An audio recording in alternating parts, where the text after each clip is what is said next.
Phone tapping కేసులో కీలక పరిణామం చోటు చేసుకుంది. ఈ నెల 12 వరకు బీఆర్ఎస్ నేత హరీష్ రావును అరెస్ట్ చేయొద్దని హైకోర్టు ఆదేశించింది.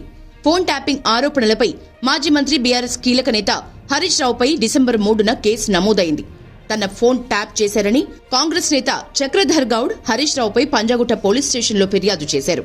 దీంతో పంజాగుట్ట పోలీసులు హరీష్ రావుపై 120B, 386, 409 సెక్షన్ల కింద కేసు నమోదు చేశారు. ఈ కేసులో హరీష్ రావుతో పాటు టాస్క్ ఫోర్స్ మాజీ డీసీపీ రాధాకిషన్ రావును కూడా పోలీసులు చేర్చడం గమనార్హం. ఆ ఎఫ్ఐఆర్ ను కొట్టేయాలని హరీష్ రావు హైకోర్టులో క్వాష్ పిటిషన్ దాఖలు చేశారు. హరీష్ రావు పిటిషన్పై విచారణ చేపట్టిన కోర్టు తదుపరి ఆదేశాల వరకు అరెస్టు చేయొద్దని పోలీసుల్ని ఆదేశించింది.